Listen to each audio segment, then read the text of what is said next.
আপনাদেরকে আমি দেখাবো কিভাবে আপনারা এই ডিভাইসটা এই কন্ট্রোলারের ভিতরে আপনারা লাগাবেন এবং কি কি পদ্ধতিতে এটার ভিতরে লাগানো যায় এই নিয়ে কিন্তু আজকে আমার এই ভিডিওটা হবে। তো এই ধরনের ডিভাইসের ভিডিও কিন্তু এর আগেও কিন্তু আমি আমার চ্যানেলে আপলোড করছি, তো হোম ডেলিভারির মাধ্যমে কিছু সারা বাংলাদেশ বিক্রিও করছি। তো যাই হোক, এখন অনেকে আমাকে ফোন দিয়ে বলে এবং কমেন্টে লেখে যে এই ডিভাইসটা কন্ট্রোলারের ভিতরে কিভাবে লাগাবো। তো এটাই কিন্তু আজকে আমি ভিডিওর মধ্যে সম্পূর্ণ সেটিং করে দেখাবো যে কিভাবে আপনারা ডিভাইসটা কন্ট্রোলারের ভিতরে লাগাবেন। তো প্রথমে আমি ডিভাইসটা বের করে নিই। এটা হলো একটা সিকিউরিটি অ্যালার্ম। এটা আপনার ব্যাটারি চালিত যে গাড়িগুলি হয় 48 থেকে শুরু করে 60 ভোল্ট পর্যন্ত আপনারা ব্যবহার করতে পারবেন।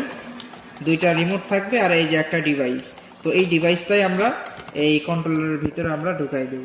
তো সেজন্য যে কাজটা করতে হবে, এই কন্ট্রোলারের নাটগুলি খুলে নিতে হবে। আপনাদের দেখানোর স্বরূপ আমি পুরো কন্ট্রোলারটা খুলবো, খুলে যে কোনো এক জায়গাতে